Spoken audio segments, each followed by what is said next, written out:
Selamat malam semuanya, Romo, Bapak, Ibu, dan teman-teman sekalian. Masih sambil menunggu yang di waiting room dimasukin ya. Jumpa kembali kita malam hari ini di webinar Ignasiopedia sesi yang ke-8. Sebelumnya saya mau mengucapkan selamat datang Romo, Bapak, Ibu, dan teman-teman yang sudah hadir di Zoom malam hari ini. Gimana semua kabarnya? Semoga selalu dalam keadaan yang sehat dan baik-baik aja ya. Nggak terasa nih kita udah mencapai pertemuan ke-8 kita dari total, 10 pertemuan Ignasiopedia. Nah, mungkin masih seger kali ya ingatan teman-teman, Bapak Ibu, di pertemuan 7 yang kemarin itu kita satu tim Ignasiopedia baru saja berhasil berkumpul bersama. Istilahnya apa, kopi darat, kopdar, yang saya baru tahu 2 minggu yang lalu. Dan, 2 minggu lalu itu kita bareng-bareng berkumpul di Pot Life Studio di Jakarta. Dan minggu ini kita kembali ke settingan online, Romo Nano sudah kembali di Klaten, saya kebetulan masih di Indonesia, tapi saya juga sudah kembali ke rumah bapak ibu saya di sini, dan seperti minggu lalu yang sudah-sudah, kita akan belajar lagi lebih dalam tentang nilai-nilai spiritualitas Ignatian. Mungkin pasti udah kenal lah ya nama saya siapa. Saya Adele, lulusan dari SMA Kolese Gonzaga tahun 2020, dan saya yang malam hari ini akan menjadi, menemani Romo Nano membawakan topik kita tentang Imitatio Christi. Nah, sekedar pesan-pesan singkat aja sebelum kita mulai, Bapak Ibu jangan lupa untuk follow Instagram kita @ignaciopedia. Mungkin nanti kalau ada potongan-potongan slide yang menarik, yang mungkin, wah boleh juga nih mau di-share ke follower saya.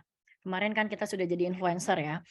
Nah, boleh juga langsung aja difoto bersama dengan Romo Nanonya yang ganteng lagi nanti memberikan presentasi, untuk bisa di-upload di sosial media masing-masing. Begitu juga, Bapak Ibu yang bertanya, "Duh nggak sempet nih ikut yang kemarin, apa sih yang di Pot Live itu?" Nah itu nanti rekaman pertemuan ke-7 khususnya akan kita tayangkan juga di YouTube, milik Asosiasi Alumni Jesuit Indonesia atau AAJI. Jadi jangan lupa subscribe ya, supaya tetap update terus ketika nanti videonya sudah, masuk. Baiklah tanpa berlama-lama lagi, kita akan buka webinar malam hari ini dengan doa pembuka. Adalah kita mempersiapkan hati dan pikiran kita masing-masing. Baik, dalam nama Bapa dan Putra dan Roh Kudus, amin. Allah yang selalu mencinta, kami mengenang pertobatan Santo Ignatius Loyola, mengingat peristiwa pertempuran Pamplona, kemampuannya menjalin hubungan dengan rekan-rekannya, mengingat lukanya, mimpi-mimpinya yang hancur, doa-doa dan imajinasinya, perjuangan dan pergulatan batinnya, keinginannya untuk melayani sesama, membantu jiwa-jiwa menemukan penghiburan dari putramu yang telah bangkit. Kami mohon ya Tuhan, agar Engkau memperbarui semangat Santo Ignatius dalam diri kami, sekarang juga, supaya mampu menjadi orang Katolik sejati, meneladan Kristus dalam konteks hidup di zaman kami. Amin. Dalam nama Bapa dan Putra dan Roh Kudus. Amin. Baik, Bapak Ibu, wah ini nggak perlu lagi lah dikenalin lah ya. Sudah pasti Romonya hanya the one and only Romo Nano. Dan malam hari ini Romo Nano akan membawakan tema Imitatio Christi. Temanya lumayan menarik ya mau menurut saya, karena mungkin kalau secara harfiah diartikan kan mengimitasi Kristus, kesannya tuh pokoknya ibarat kita berkaca kita mau semirip mungkin nih sama yang lagi kita lihat di cermin gitu. Nah, lebih lanjutan tentang konsep ini akan langsung saja dibawakan oleh Romo Nano. Sekali lagi mengingatkan Bapak Ibu, selama webinar berlangsung jika ada pertanyaan, boleh langsung mengisi link Google Form yang dikirim oleh tim Ignaciopedia lewat grup WhatsApp, juga sudah di-share di, chat room di Zoom ini. Baik, silakan untuk Romo Nano, waktu dan tempatnya. Adele, terima kasih atas pengantarmu yang bagus dengan energimu yang selalu membuat kita semua merasa bersemangat. Ya, terima kasih banyak. Dan juga tentu saja terima kasih banyak teman-teman tim Ignaciopedia yang terus bersemangat untuk membantu banyak teman-teman kita yang menunggu-nunggu Ignaciopedia ini. malam hari ini saya mau mengajak Anda semua untuk belajar sesuatu yang sebetulnya saya sendiri yakin teman-teman sudah menghayati. Ada yang menghayati sangat kuat, ada yang agak kuat, dan mungkin ada yang kurang kuat. Menghayati apa? Menghayati tema imitatio Christi ini. Ini istilah yang mungkin bagi kebanyakan dari kita masih terasa asing dan rasanya jauh sekali. Tetapi sebetulnya nanti kalau Anda sudah mengikuti webinar ini, saya sangat yakin sebetulnya tema imitatio Christi ini ada dalam hidup kita sehari-hari dan Anda sudah praktek serta menghayati. Karena itu saya berharap tema malam hari ini semakin menambah knowledge bagi kita semua dan terlebih-lebih memberi motivasi yang lebih kuat untuk melakukan imitatio Christi. Sebetulnya apa sih imitatio Christi? Adele tadi sudah menjelaskan singkat, sederhana. Imitatio itu mengimitasi, mencontoh. Mungkin mirip dengan bahasa komputer ya, copy paste gitu. Jadi copy paste, kita mengcopy satu lalu meletakkan di dokumen lain dan apa yang kita copy itu muncul persis sama. Jadi imitatio Christi mungkin mirip itu ya, copy paste. Imitatio juga berarti mengikuti, mencontoh, meneladan. Christi, Kristus. Jadi imitatio Christi itu sebuah istilah yang muncul jauh sebelum Ignatius Loyola hadir. Dan seperti yang ada di gambar yang teman-teman lihat, imitatio Christi berarti ada sekelompok orang yang bergandengan tangan, saling bergandengan tangan, terutama bergandengan tangan dengan Tuhan Yesus Kristus untuk mengikuti jejak Dia. Ini memang sungguh sangat menarik karena meskipun Yesus Kristus itu hidupnya 2000-an tahun yang lalu, tetapi sampai saat ini kita sebagai orang Katolik meyakini bahwa Tuhan Yesus Kristus tetap ada, hadir, dan juga akan mewujud dalam bentuk-bentuk konkret. Entah itu orang, entah itu peristiwa, dan bisa bermacam-macam. Saya kira tentang bagaimana kita menemukan Tuhan dalam hidup kita sehari-hari akan kita pelajari bersama 2 minggu lagi. 2 minggu lagi kita akan belajar tema Finding God in All Things. Maka pastikan 2 minggu lagi teman-teman tetap bergabung supaya makin paham ya, menemukan Tuhan dalam kehidupan sehari-hari. Atau kalau memakai tema hari ini, kita bisa mengimitasi Tuhan Yesus Kristus dalam hidup kita sehari-hari. Oke, seperti halnya orang ini ya, yang ada di paling kanan atau paling belakang dalam barisan ini. Dia masih nampak ragu antara ikut atau tidak, bergandengan tangan dengan follower yang lain atau tidak. Tentu juga kita dalam hidup kita saat ini sama seperti zaman Tuhan Yesus. Ada orang yang ragu-ragu, ikut atau tidak, ikut atau tidak. Semoga kita sekalian semakin yakin untuk mengimitasi Kristus dalam hidup kita sehari-hari. Satu lagi yang menarik dari gambar ini, teman-teman. Yang namanya beriman pada Tuhan Yesus, yang namanya menjadi follower Tuhan Yesus, tidak pernah bisa kita lakukan sendirian.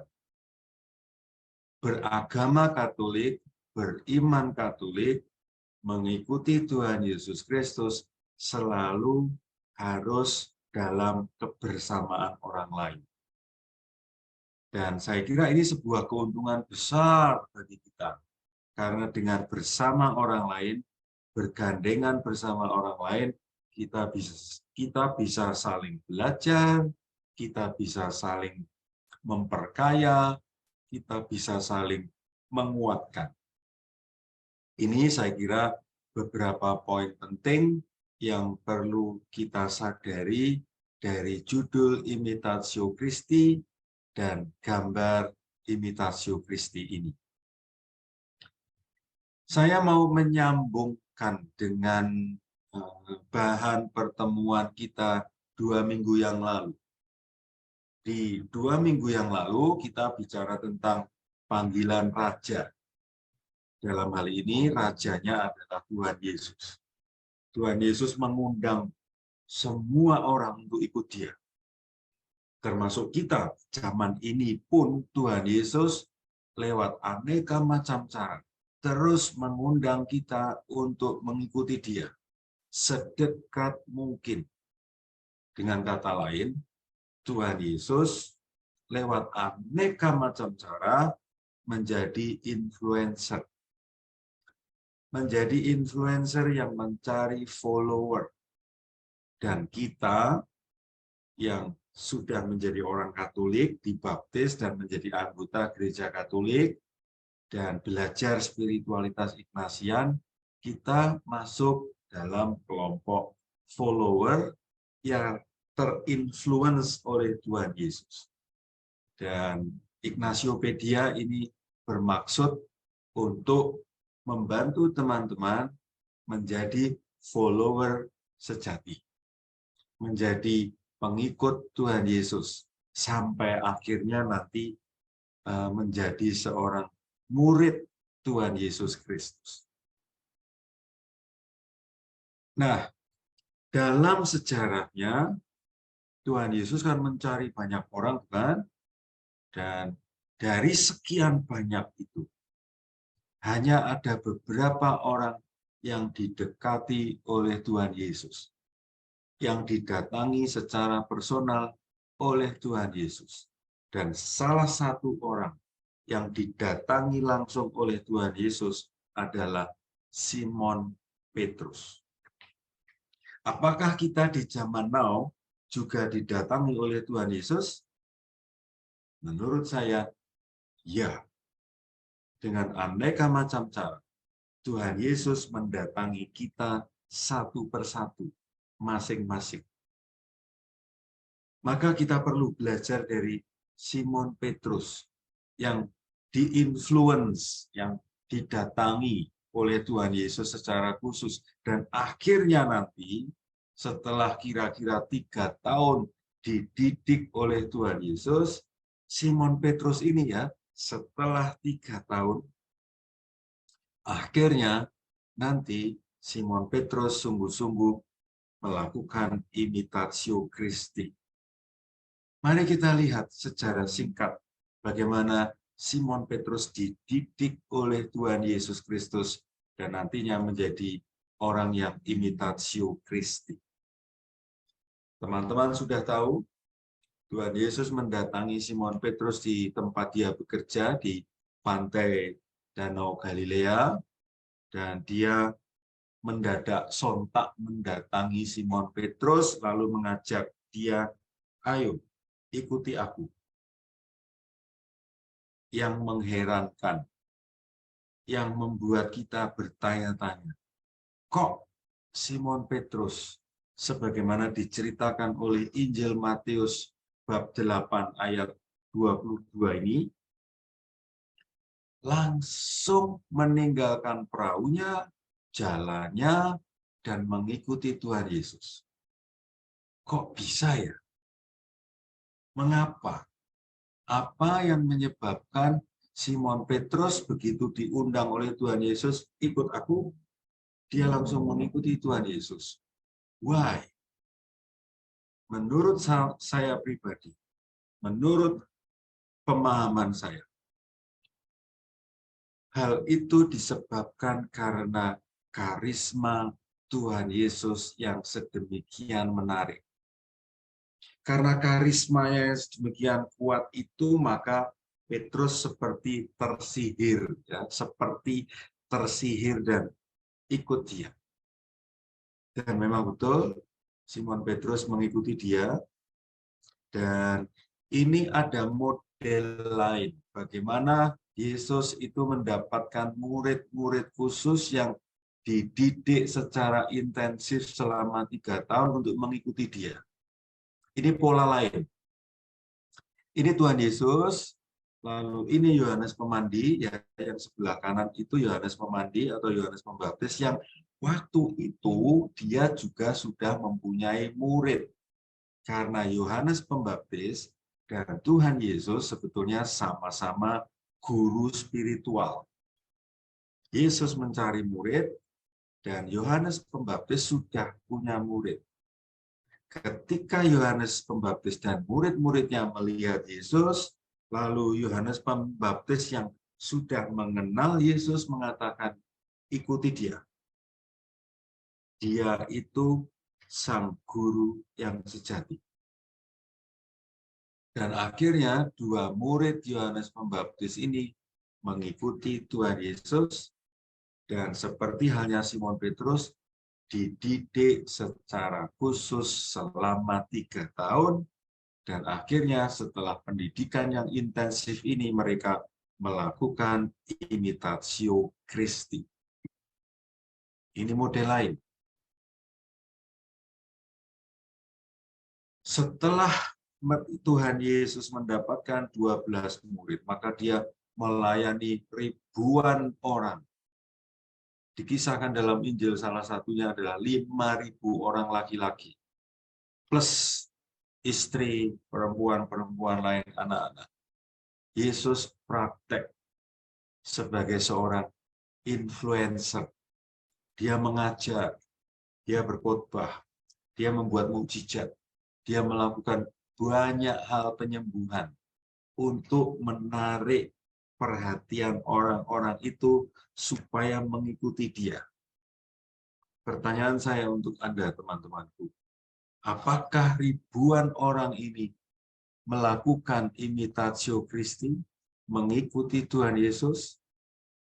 Tidak.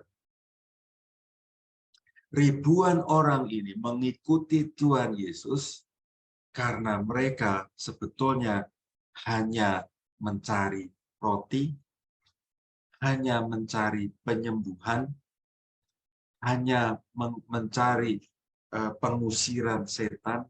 Dengan kata lain, mereka mengikuti Tuhan Yesus hanya untuk memenuhi kebutuhan mereka sendiri. Dengan demikian, mereka tidak melakukan imitatio Christi. Dari fakta ini, teman-teman, saya mau mengajak kita sekalian untuk berefleksi secara kritis. Apakah teman-teman saat ini dengan tetap menjadi orang Katolik, apakah Anda, saya, kita mengikuti Tuhan Yesus ini untuk memenuhi kebutuhan-kebutuhan kita saja, atau kita berani memasuki tahap yang disebut imitatio Christi?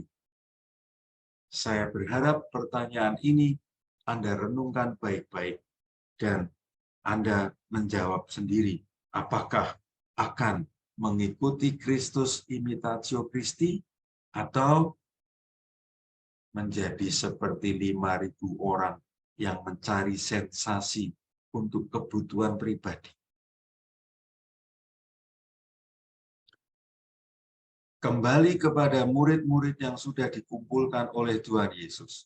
Tuhan Yesus fokus mendidik 12 orang muridnya ini, sambil melayani banyak orang dengan khotbah, pengajaran, penyembuhan, pengusiran setan, melakukan mukjizat-mukjizat. Tuhan Yesus melayani banyak orang sambil mendidik 12 orang ini untuk melakukan nantinya imitatio Christi. saya membuat ceritanya menjadi lebih singkat. Sampailah pada tahap ketika Tuhan Yesus ditangkap di Yerusalem. Tuhan Yesus ketika seperti ini ya, Tuhan Yesus itu pribadi yang sangat menarik, sangat kuat, sangat karismatis. Ini di Galilea.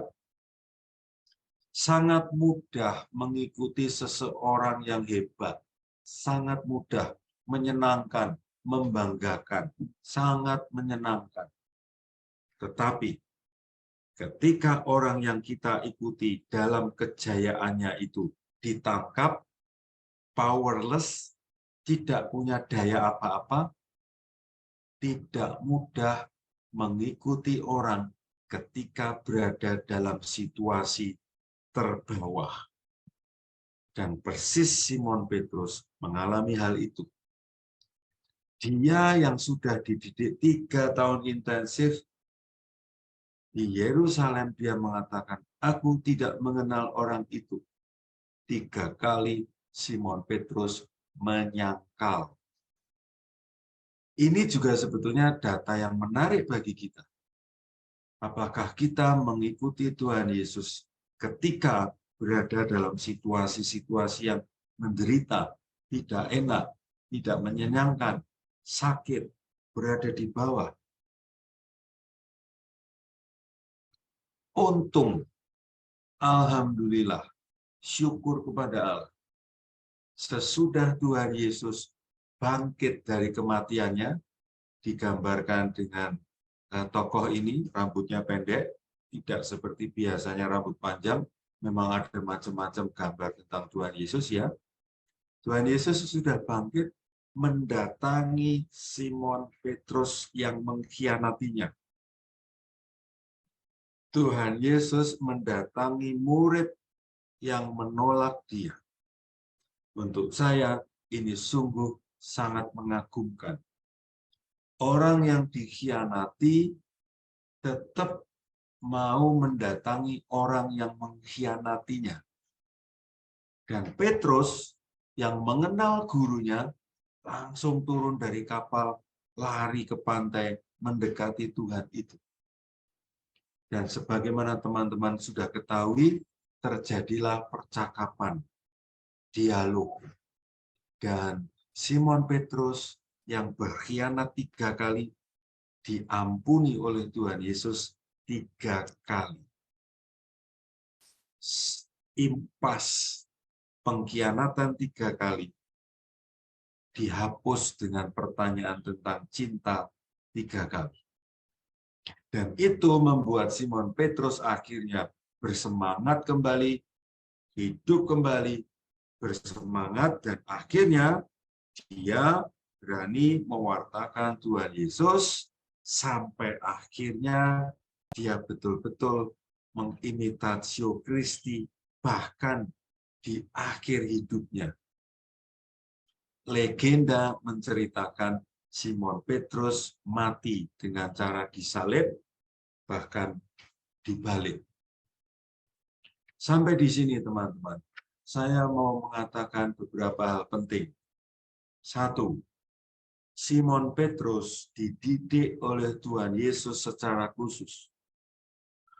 2, butuh waktu yang cukup lama, 3 tahun, dengan aneka macam peristiwa, termasuk pengkhianatan dan pengampunan. Akhirnya itu semua membuat Simon Petrus mampu mempraktekkan yang disebut imitatio Christi. Semoga teman-teman mulai semakin paham tentang apa itu imitatio Christi lewat kisah Petrus. Mengapa Petrus bisa mengimitatio Christi? Saya merasa ada 3 kata kerja yang penting yang bisa kita jadikan pegangan. To know, yaitu mengetahui, memahami, mengenal. To love, pengetahuan, pemahaman, itu menumbuhkan cinta. Dan akhirnya cinta itu menggerakkan seseorang untuk mengikuti. To know, to love, to follow. Maka saya berharap kita semua, Anda sekalian teman-teman, semakin mengembangkan pemahaman tentang Tuhan Yesus Kristus. Nanti saya akan memperlihatkan contoh-contoh konkret bagaimana mengembangkan aspek to know, mengembangkan pikiran, mengembangkan pengetahuan, wawasan, knowledge, supaya karena kita kenal dia baik, maka kita menjadi mencintai dan akhirnya mengimitasi atau mengikuti. Mari kita belajar dari tokoh kedua yang menjadi roh utama kelompok kita malam hari ini, ya, kelompok Ignatiopedia ini. Ignatius Loyola sebagai seorang bangsawan di Loyola mula-mula bukanlah orang yang mendalami kerohanian tentu saja. Dia betul-betul kesatria, bangsawan Loyola yang pikirannya ya karier, pikirannya adalah mencari prestasi, mendapatkan pengakuan, harta, tahta, wanita. Dan orang seperti ini nantinya dipilih oleh Tuhan sendiri untuk mengimitasi Kristi. Kita tahu setelah kakinya kena peluru di Pamplona, dia terluka, dioperasi 3 kali tanpa obat bius, lalu dia istirahat di rumahnya, dan pada waktu dia bed rest itu selama kurang lebih hampir 1 tahun, dia membaca 3 buku. Buku pertama kalau bahasa Inggris berarti The Golden Legend. Ini kisah tentang santo-santo. Ada 2 santo yang menginspirasi dia menjadi tokoh idolanya. Santo Fransiskus Assisi dan Santo Dominikus. 2 santo itu menginspirasi dia untuk mengimitasi 2 santo itu. Buku Vita Christi itu membuat Ignatius mengenal lebih detail, lebih komprehensif, lebih luas tentang siapa Yesus. Dan akhirnya juga tumbuh rasa cintanya dan akhirnya menumbuhkan kehendak kuat untuk mengikutinya. Dan buku ketiga, teman-teman, yang dibaca oleh Ignatius Loyola adalah buku berjudul Imitatio Christi dengan penulis bernama Thomas A. Kempis. Dengan demikian, prinsip imitatio Christi bukan dari Ignatius. Tetapi nanti Ignatius Loyola lewat buku latihan rohaninya, dia mempromosikan imitatio Christi karena dia sendiri sudah mempraktekannya. Sesudah dia mulai sembuh dari sakitnya, dia akhirnya meninggalkan dunia lamanya. Dia melakukan simbolisasi perubahan dirinya itu di kota kecil, biara di Gunung Montserrat. Beberapa teman itu, teman-teman tim Ignatiopedia sebagian besar sudah mengunjungi tempat ini di Montserrat. Sama, teman-teman, dengan pertanyaan tadi ya. Kok Simon Petrus bisa imitatio Christi ya? Karena dia berproses to know, to love, to follow. Sama dengan Ignatius Loyola. Dengan buku-buku yang dia baca itu, dia mengembangkan aspek to know. Karena knowing-nya, pengetahuannya berkembang, cintanya tumbuh. Karena cintanya tumbuh, dia lalu mengikuti. Ditambah dengan pengalaman Ignatius berziarah ke Yerusalem. Di Yerusalem itu, Ignatius dijumpai oleh Tuhan Yesus sendiri. Ini memang peristiwa yang spesial, super spesial ya. Karena Tuhan Yesus menjumpai Ignatius dalam penampakan-penampakan. Beberapa kali. Dan penampakan-penampakan itu tentu saja semakin menumbuhkan rasa cinta yang kuat. Dan karena perjumpaan personal menumbuhkan cinta, dan akhirnya tumbuhlah kehendak kuat untuk imitatio Christi. Teman-teman, sampai di sini saya mau mengambilkan beberapa simbol penting ya, yang bisa kita pikir-pikirkan.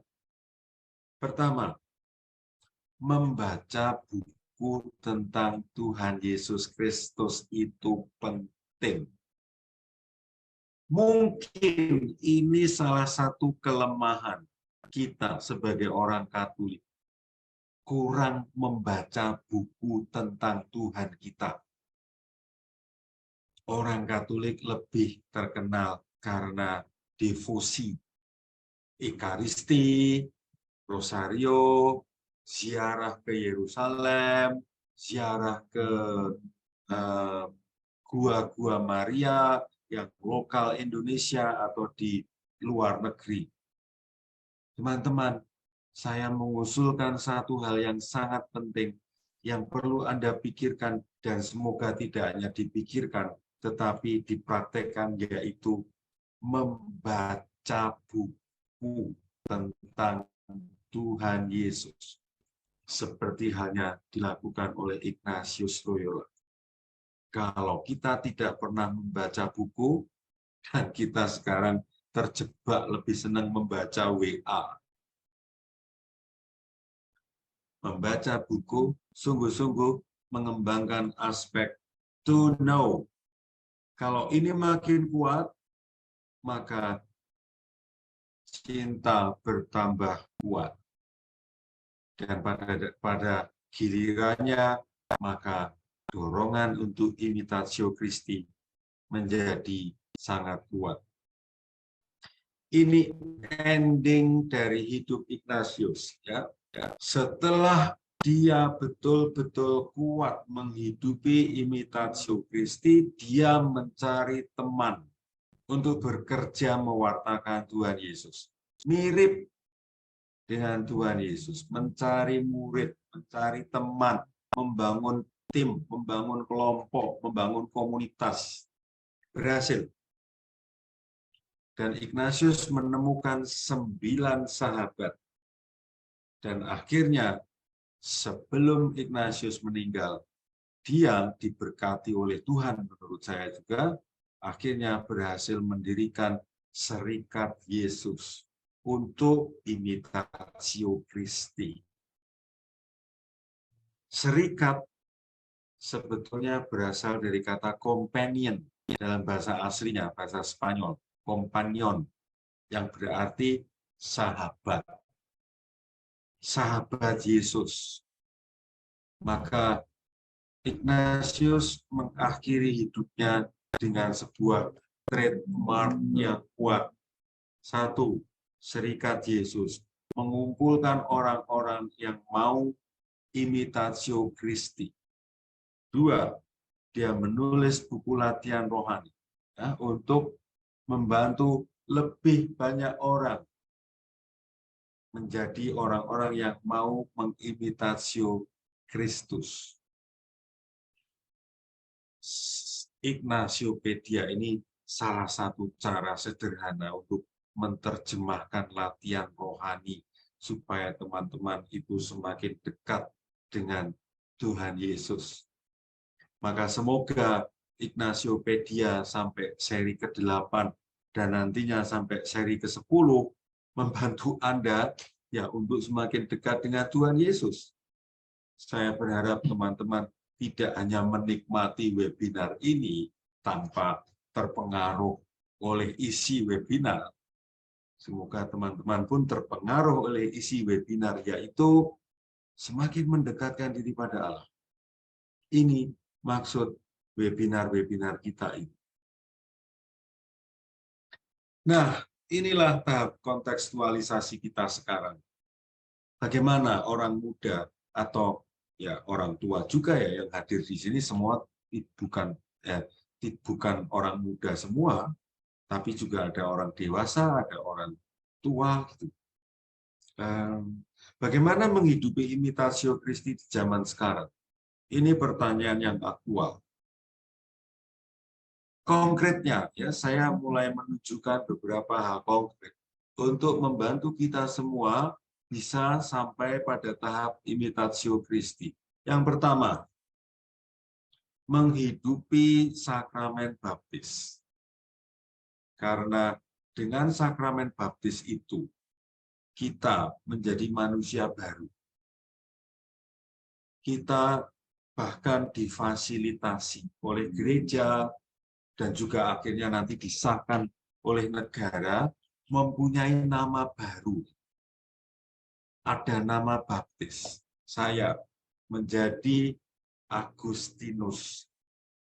Ada yang Gregorius. Ada yang Cristiano.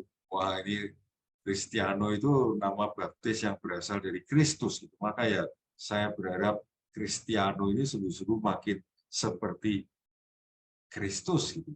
Ada Thomas. Thomas ini tukang minta bukti. Kalau nggak ada buktinya nggak mau percaya.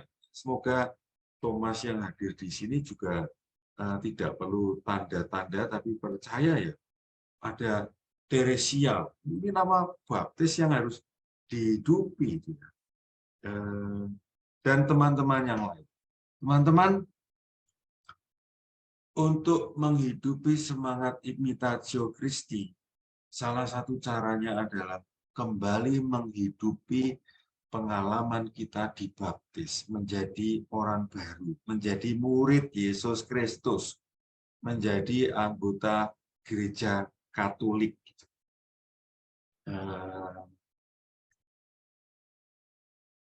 Ini tidak mudah. Misalnya nih, teman-teman yang bekerja di institusi pemerintahan, kata orang, saya sendiri belum pernah bekerja di institusi pemerintah. Kata orang, kalau orang sebagai pegawai negara, lalu ada nama baptisnya, kemungkinan besar karirnya tidak akan melonjak tinggi, meskipun prestasinya bisa sangat tinggi. Ini tantangan bagi kita, teman-teman. Kita, kelompok minoritas, banyak dirintangi untuk berkegiatan ini itu. Syukur sekarang kita menikmati suasana yang menyenangkan, gitu ya. Saya kira itu justru menjadi tantangan. Sebagaimana Kristus yang kita ikuti juga mengalami banyak tantangan. Anyway, teman-teman, mengimitatio Kristus berarti menghidupi terus-menerus semangat baptis. Cara yang kedua, menghidupi sakramen Ekaristi. Cukup banyak orang yang saya temui atau yang bercerita kepada saya, aduh males ikut misa di sana, promonya kalau khotbah kelamaan, bisa 1 jam khotbah, Masya Allah, khotbah bisa 1 jam. Atau promonya seneng nyanyi, sehingga misanya menjadi lama sekali. Dari tanda salib awal sampai nanti tanda salib akhir, dalam khotbah promonya nyanyi terus. Teman-teman, saya hendak berpesan pada Anda, jangan terjebak pada romonya. Tetapi mari menghidupi Ekaristi itu, kita lihat teman-teman, pusatnya kan hosti dan anggur ini bukan. Seluruh Ekaristi itu dari awal sampai akhir, pusatnya kan di tengah itu kan. Itu kan peristiwa simbolis Kamis Putih. Tuhan Yesus mau mengatakan, karena saya mencintaimu, saya mau mati. Tubuh dan darah saya bisa dikorbankan supaya kamu semua selamat. Ini intinya. Saya pribadi sebagai seorang imam sadar bahwa menjadi imam itu tidak perlu khotbah panjang-panjang, tidak bisa nyanyi, tidak apa-apa. Yang paling penting adalah bisa mengantar umat untuk menghidupi yang saya tulis ini. Ini keyakinan saya, teman-teman. Ekaristi itu berarti the true lover, ya. Tuhan Yesus itu the true lover yang memberikan seluruh dirinya dengan total untuk orang-orang yang dia cintai, yaitu kita, murid-muridnya ini. Kalau saya menghidupi semangat ini, maka ini menguatkan, menumbuhkan aspek kedua tadi ya, love. Cinta saya pada Tuhan Yesus itu menjadi tumbuh.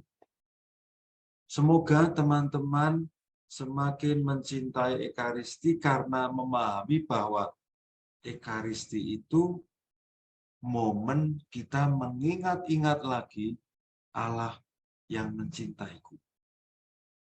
Insya Allah, semoga Anda mengalami simbol ini dengan tepat. Yang ketiga, ini yang kemungkinan sangat jarang dijalani. Saya tidak tahu nih, Lenny, Apriana, Stewart, Chris Bernard, apakah masih rutin mengaku dosa? Teman-teman, momen ini, sakramen tobat ini kan sebetulnya mirip dengan Petrus diampuni oleh Tuhan Yesus itu ya. Lihat, ingat-ingat lagi, Petrus yang berkhianat diampuni lagi oleh Tuhan Yesus kan menjadi bersemangat lagi, bukan? Rasa bersalahnya hilang, ganti menjadi semangat. Maka cara imitatio Christi yang paling efektif nomor 3 ini, menghidupi sakramen tobat. Karena ya bagaimana juga imam yang mendengarkan pengakuan Anda itu adalah representasi dari Tuhan Yesus sendiri yang mengampuni. Tuhan Yesus mengampuni itu mengeluarkan energi-energi positif ya, energi pengampunan, energi diberi kepercayaan lagi. Teman-temanku, lebih sering-seringlah Anda menikmati sakramen tobat. Yang keempat, nah ini tantangan yang tidak mudah. Tetapi disinilah sebetulnya teman-teman ini, para awam, Anda yang berkeluarga, ini di sini imitatio Christi itu. Menghidupi, menghayati sakramen perkawinan dengan segala resiko yang harus dihadapi. Ada bermacam-macam resiko dalam hidup perkawinan itu. Saya melihat Bapak Ibu saya melihat banyak sekali pasangan yang jatuh, belum bangun sudah jatuh lagi, belum bangun jatuh lagi. Tapi jatuh bangun menghidupi sakramen perkawinan ini. Dan menurut saya teman-temanku, dengan kesetiaan Anda pada perkawinan Katolik, itu Anda sebetulnya sudah imitatio Christi. Saya berharap semua orang yang hadir di sini, yang sudah menikah, tetap setia dengan sakramen perkawinan yang pernah Anda ucapkan. Dan dengan itu, Anda mengimitasi Kristus yang juga setia pada Anda. Nah, ini tantangan yang tidak mudah. How to keep our kids Catholic. Bagaimana menjaga anak-anak kita itu tetap Katolik. Ini tantangan untuk orang tua zaman now, ya, khususnya keluarga-keluarga muda yang tinggal di perkotaan. Aduh, jangankan di perkotaan, di desa saja juga bisa, tantangannya sangat banyak. Teman-teman silahkan Anda bisa mengecek di YouTube ya, tulislah Uskup Robert Barron, lalu Anda bisa melihat YouTube ini, Anda lihatlah. Dan coba ikuti saja, ini saran saya sih, dari Uskup ini ada banyak tema-tema yang menarik. Lalu juga dari YouTube orang bernama Romo, bernama ini Father Romo Josh Johnson, ini juga sebuah tema yang menarik, mengapa tetap Katolik di zaman yang sangat modern seperti sekarang ini. ini juga untuk meningkatkan to know ya. Jadi kalau tadi saya mengajak teman-teman untuk membaca buku, sekarang aspek melihat secara visual lewat YouTube. YouTube yang edukatif itu meningkatkan lingkaran pertama tadi, to know.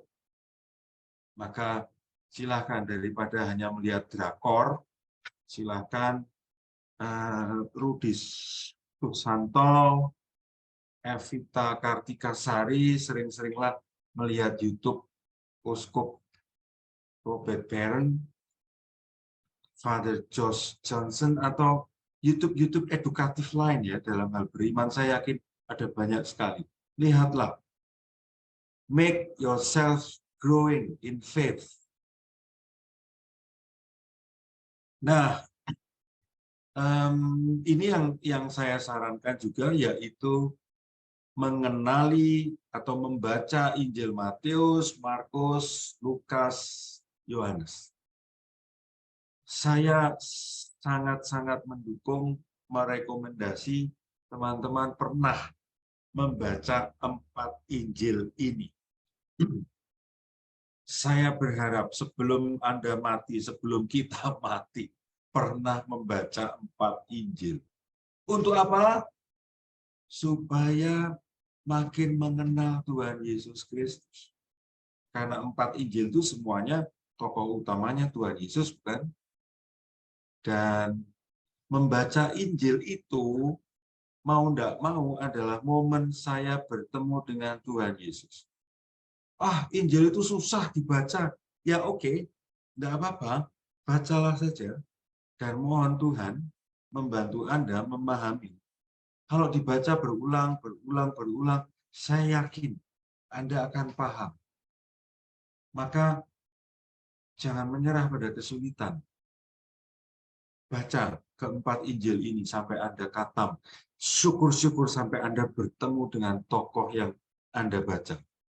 Lah kita itu bisa melihat drakor berseri-seri kok.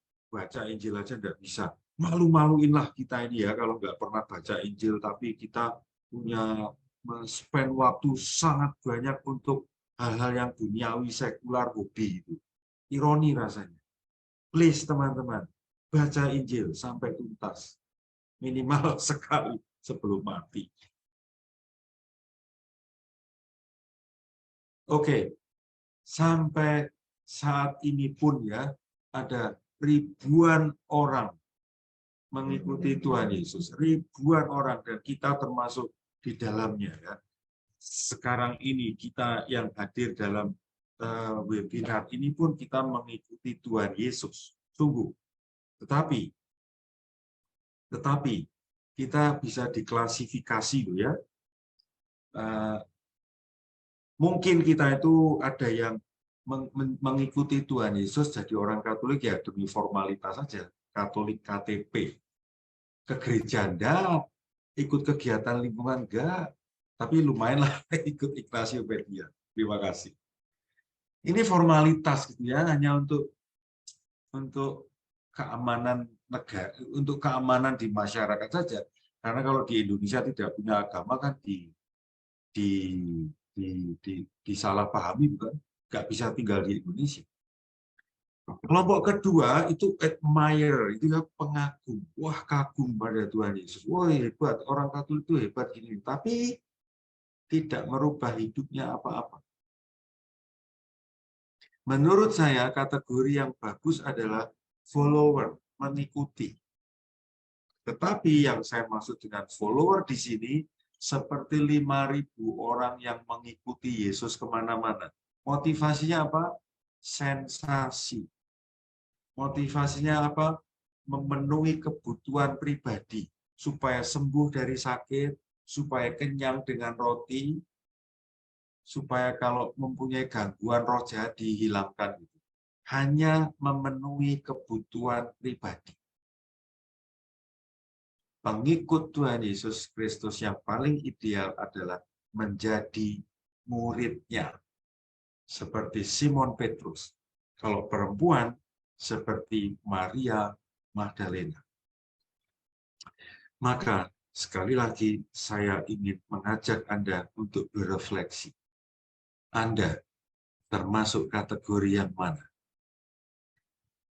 Kalau Anda mengaku disciple, saya bersyukur mempunyai banyak teman untuk saya ajak bekerja, melayani banyak orang. Kalau level formalitas, admirer, follower, biasanya susah diajak bekerja, tidak mendapatkan uang, karena yang dipikirkan masih pemenuhan kebutuhan pribadi. Teman-temanku, Anda masuk kategori mana? Segera pindah ke kategori disciple sebelum mati.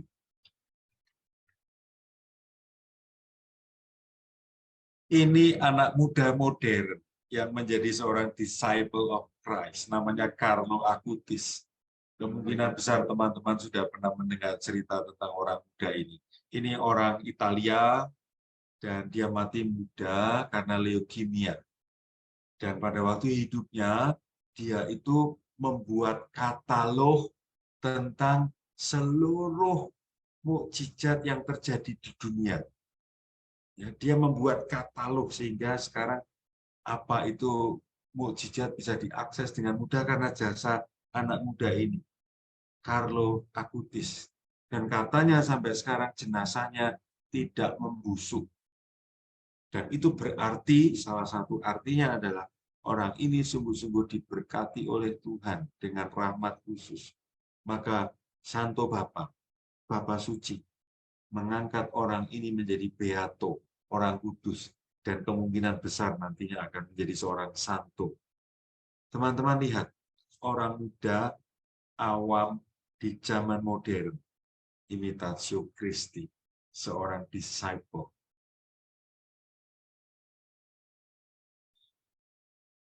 Ini menjelang slide terakhir saya mengutip Injil Matius bab 7. Ini kaitannya dengan 4 kategori tadi yang sudah saya sampaikan. Dan suatu ketika saya mati, Anda mati, lalu di depan pintu surga atau neraka itu lalu mengaku, saya Agustinus Setio Darmono, saya jadi Katolik selama hidup saya anggota Serikat Yesus. Saya tidak mau Tuhan Yesus omong dalam kalimat seperti ini. Aku tidak pernah mengenalmu, enyahlah daripadaku, kamu pembuat kejahatan, mati aku. Teman-teman, semoga tidak ada yang mengalami nasib seperti ini. Gimana caranya supaya tidak mengalami Yesus mengucapkan kalimat ini? Imitatio Christi. Bagaimana caranya? To know, to love, to follow. Semoga 3 kata kerja ini nempel dan Anda mau mengembangkan. Membaca, melihat video-video edukatif supaya cinta kita tumbuh dan kita mau mengikuti. Demikian teman-temanku yang terkasih, seperti yang sudah saya promosikan tadi, 2 minggu lagi tetap bergabung dengan kita semua untuk belajar bagaimana menemukan Tuhan dalam hidup kita sehari-hari. Terima kasih banyak atas perhatian Anda. Teman-teman yang hadir, yang on-cam itu membantu saya untuk tetap kontak mata dengan Anda. Thanks a lot. Terima kasih. Adele?